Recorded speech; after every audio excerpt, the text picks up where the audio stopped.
C'est des gens, ils ont des grandes gueules, ils parlent, mais ils n'ont pas les moyens de leur projet, ni énergétique, ni économique, ni en termes de développement, c'est-à-dire qu'ils sont plus proches du sous-développement que du développement. Maintenant, vous avez des gens qui sont d'ascendance de territoires ayant le sous-sol plein en pétrole, en manganèse, en gaz, en toutes sortes de choses. Et c'est ceux-là qui se font le plus insulter.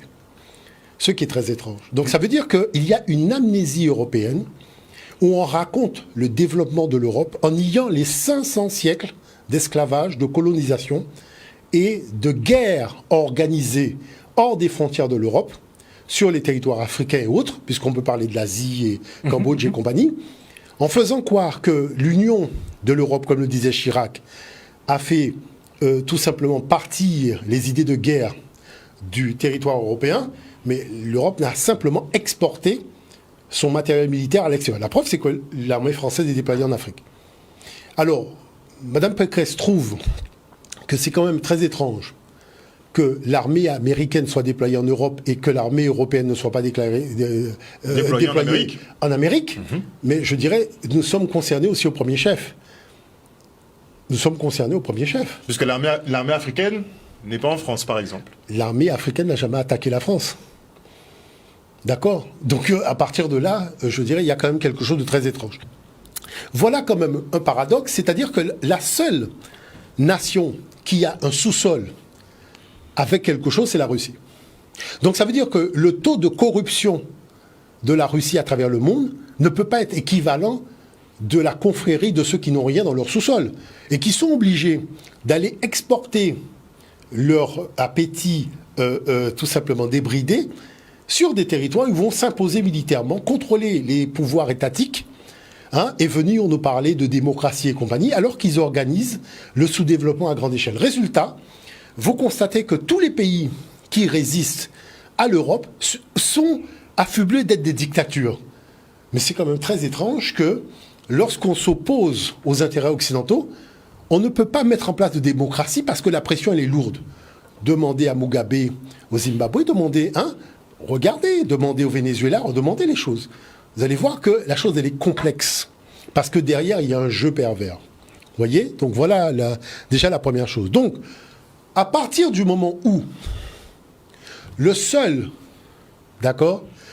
qui ont des sous-sols qui permettent déjà à la France d'avoir tout ce qu'ils ne veulent plus avoir chez Poutine, c'est nous. C'est-à-dire les Noirs et les Arabes. D'accord? Donc, si on refuse le partenariat économique, avec la Russie, c'est pas pour organiser le colonialisme du nouveau millénaire en Afrique, que ce soit du côté du Maghreb ou que ce soit du côté de l'Afrique. Parce qu'on voit ce qui se passe en Ouganda avec les puits de pétrole de Total et le pipeline qu'ils veulent faire passer en Tanzanie. Oui. Sauf que les Tanzaniens et les Ougandais sont déjà montés pour parler des droits de l'homme et pour parler de la malédiction du pétrole. Je tiens quand même à rappeler que c'est quand même très étrange pour des gens qui ont fait COP22, COP23, COP24, en nous parlant, il faut réduire les gaz à effet de serre, il faut faire produire une énergie propre. Et ce sont ces gens-là qui sont en train de retourner au charbon, qui nous parlent d'un appétit débridé pour le pétrole. Donc c'est quand même extraordinaire. Alors qu'on devrait parler d'énergie renouvelable, non? C'était pas l'enjeu. D'aller acheter du gaz. C'est-à-dire et sans compter le sable bitumineux des Canadiens, où il faut des tonnes de litres d'eau pour enlever le pétrole dans le sable. Donc c'est-à-dire c'est du grand n'importe quoi. On fait des grandes messes de protection du climat, mais derrière le climat on lui fait un bras d'honneur. Il faut quand même être sérieux. Bon, maintenant, ce qu'on peut dire sur cette affaire d'élection, vous avez vu des élections démocratiques où chaque fois, c'est un brigandage organisé de façon de main de maître pour assurer l'élection d'un groupe qui a organisé un déséquilibre démocratique basé sur des idéologies. Alors, d'un côté, on insulte tous ceux qui ne sont pas d'ascendance européenne avant le premier tour, et puis, quand on passe le machin, il dit attention, ceux qui insultent sont racistes. Exactement. Mais vous avez tous fait ça avant le premier tour. On a une inversion du discours. Vous avez tous fait ça, ils ont tous insulté. D'accord? Le seul qui s'est abstenu, c'est Mélenchon. On peut dire les choses. Mais c'est quand même très étrange la façon dont le nombre de voix de Mélenchon nous est présenté. La façon dont la répartition... Parce que si on prend comme base que le parti de Mme Le Pen est pas loin en termes de résultats du parti de Mélenchon, quand on regarde la carte de France, on aimerait voir cette répartition un peu genre commerce équitable. Mais là, c'est du commerce inéquitable. Hein, là, on est dans du grand n'importe quoi. Donc tout ça pour dire que moi, je pense que il y a une espèce de cécité mentale qui atteint quelque part les Français. Moi, je le pense comme ça. C'est-à-dire qu'il n'y a plus personne qui réfléchit dans la maison. C'est du grand n'importe quoi. Et je dis que ils ont choisi un cocotier qui est très haut. Moi, j'ai préparé la table et la tisane. Parce que j'ai toujours dit une chose, il faut choisir un cocotier haut, parce que là, on est arrivé, je pense, à du grand spectacle. D'autant plus que, sur le plan international, des décisions ont déjà été prises. Oui. Sur le plan des vaccinations, des passes vaccinales et de toute une série de choses qui dépassent l'entendement au niveau des enfants, contrôle contrôle sanitaire, contrôle machin, des naissances, contrôle de trucs, qui est tout simplement le projet américain de domination du monde et des populations mondiales. Alors tout le monde est en train de défendre le droit d'aller prendre un café au café, alors que l'enjeu est quand même supérieur à cela. Il y a des enjeux tellement supérieurs à cela qu'on ne peut pas me dire que, oui, on fait les choses parce qu'on a envie d'aller prendre un café chez un ami au café. Bon. Avec un ami au café, non. Là, il y a des choses qu'on... Non, c'est-à-dire que nous, en tout cas, je vous dirais que nous qui regardons tout cela de loin, on est un peu au balcon, on regarde le carnaval passer, on voit que les groupes de carnaval, ils sont relativement bruyants, avec une musique un peu qui n'est plus symphonique. Hein. C'est décousu tout ça. C'est décousu. C'est du grand n'importe quoi. On raconte tout et son n'importe quoi. En plus, il y a quand même aussi des choses assez étranges. C'est que vous avez un gouvernement mis sous tutelle de cabinets américains qui décident à la place des intelligences françaises. Et on vient vous dire que c'est l'arabe au bas de la cage d'escalier qui empêche à la France d'être la France. C'est-à-dire que là, on est dans du grand n'importe quoi. Alors, c'est vrai qu'on a l'habitude d'utiliser des paravents pour tout simplement feinter l'opinion publique et avancer en sous-marin sur un certain nombre de choses. Je me dis quand même, il faut que les gens ouvrent les yeux et se rendent bien compte qu'il y a des réalités qui sont, je dirais, beaucoup plus complexes que ceux qu'on leur présente. Et qu'aujourd'hui, je vais vous dire une chose qui est très simple, il faut comprendre des choses là, au niveau de la technologie, c'est que quand vous changez de fournisseur pour une matière première, vous devez changer la totalité de votre installation industrielle. Pour l'adapter justement à la ressource. Même les tankers, tout ça, parce que ce n'est pas adapté, ce n'est pas ce sont pas les mêmes molécules, ça ne prend pas feu à la même température. Donc, qui fait qu'il y a des contraintes. Donc, changer d'orientation au niveau de tout ce qui concerne les énergies, c'est reconstruire tout le système industriel français. Donc on va vers un effondrement dans tous les cas. Mais pour reconstruire, il faut avoir des partenaires. Donc ça veut dire qu'on insulte l'arabe, mais en attendant on va le voir pour avoir du gaz. On insulte l'africain, mais en attendant on va le voir en Ouganda pour avoir du pétrole. D'accord ? Bon. Mais la chose, c'est que vu la tension financière sur les marchés, est-ce que vous pensez que c'est le moment pour ces pays d'augmenter la fourniture de matières premières sur le marché ?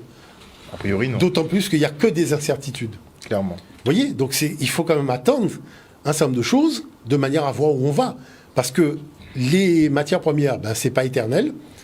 Ça veut dire que si vous vendez au plus offrant. Et ça veut dire que tout simplement, si vous faites des coûts, c'est-à-dire vous faites des coûts économiques pour vous constituer une manne financière en vendant le double, voire le triple du prix normal sur le marché, puisque vous avez quelqu'un qui est en panique, il va faire froid, il faut chauffer les gens, ou restera l'hypocrisie de la mauvaise foi. C'est de dire à Poutine, on n'achète pas ton gaz, on n'achète pas ton pétrole, mais on peut détourner ça par la Norvège et dire que nous, c'était du gaz norvégien, c'était du gaz... Vous comprenez l'affaire comme certains l'ont fait. C'est-à-dire qu'on détourne le pipeline, on le fait monter ailleurs, et on fait croire que ça vient d'ailleurs, alors que ça vient bien de la Russie. Et c'est ça qui est en train de se poser, parce que lorsque le président de Total dit qu'il est hors de question que j'enlève mes installations là-bas, on voit bien que lorsque vous avez un groupe industriel qui a dépensé autant de moyens pour disposer d'une énergie, c'est pas quelque chose qu'on enlève du jour au lendemain. Moi, la seule chose que je dis aujourd'hui, c'est qu'il est hors de question que l'Afrique vive une nouvelle forme de colonisation et, je dirais tout simplement, de guet-apens sur ces matières premières. Ça, l'Afrique n'est pas alerte sur cette question, justement. Déjà, on est à l'ère du Verseau. Donc, il faut bien comprendre une chose. Ce qui s'est passé à l'ère du Poisson ne se passera pas à l'ère du Verseau. Il faut être vraiment très clair là-dessus. Mais il faut comprendre une chose. C'est fini. C'est-à-dire que là, maintenant, il n'y a plus d'intérêt à être partenaire d'une région, c'est-à-dire l'Europe, qui ne vient qu'avec des appétits de prédation quand ils arrivent dans vos frontières. C'est-à-dire il n'y a plus de droits de l'homme, il n'y a plus rien. Donc ça veut dire que finalement, il faut trouver d'autres partenaires de manière à faire ce développement tant attendu et tourner le dos à des gens qui sont de mauvaise foi. Vous voyez ? Donc ça, c'est vraiment des choses qui sont assez importantes aujourd'hui parce que on entend tout et n'importe quoi, et c'est vrai que j'ai quand même l'occasion d'avoir des gens au téléphone, puisque ça discute beaucoup dans les milieux d'affaires, dans les salons d'entreprise et compagnie. Je tiens quand même à rappeler et à être très clair avec tout le monde, d'accord ? Vous pouvez être des Français d'origine, de tout ce que vous voulez, mais vous avez un sous-sol vide. D'accord ? Que ça. Parce que tout le monde raconte l'histoire de France. Oui, on a construit la fusée Ariane, on a fait ci avec ça. Avec les matières premières de qui ? Avec l'argent du franc CFA de qui ? Qui est un billet de Monopoly sur lequel vous faites main basse. Ça vous permet de faire main basse sur des richesses qui ne vous appartiennent pas, en faisant croire que vous êtes contre Hitler, alors que c'est Hitler qui a inventé ce système de monétaire nazi. Donc il faut être relativement clair sur un certain nombre de choses et faire bien comprendre que là maintenant ça suffit. C'est-à-dire il faut bien comprendre que de toute façon, il est hors de question que les choses se repassent comme ça s'est passé dans les années 50, les années 40 et compagnie. Ça, c'est même pas la peine d'y penser. D'accord ? Parce que l'Afrique doit, et je l'ai toujours dit, le développement économique se fait avec des partenaires fiables. Pas des gens comme les Allemands qui prennent le pipeline Nord Stream 2 et qui du jour au lendemain disent finalement on annule et machin. Vous voyez, ça c'est pas sérieux. Mais je pense que c'est pour ça qu'Angela Merkel, elle a sauté en parachute aussi. Elle a dit bon, vite. Moi je sors de cet avion parce que je vois que il va se cracher. Il risque de se cracher. Il est en train de prendre une autre direction. Bon, j'organise mon parachute et je saute. Bon, au revoir tout le monde, débrouillez-vous. Même si elle a parlé dernièrement, elle a dit mais vous voyez, c'est pour ça que j'ai sauté en parachute parce que je voyais arriver cette affaire-là. Non, mais c'est important. Ce sont des choses importantes. D'accord ? Voilà. Merci beaucoup, professeur, pour cette analyse. Vous êtes toujours de façon globale, donc c'est vrai qu'on est parti de l'élection, mais il faut voir ça. Non, mais il faut voir ça globalement. Parce qu'aujourd'hui, c'est vrai qu'il y a un deuxième tour, avec, je dirais, des programmes qui sont déjà... On connaît.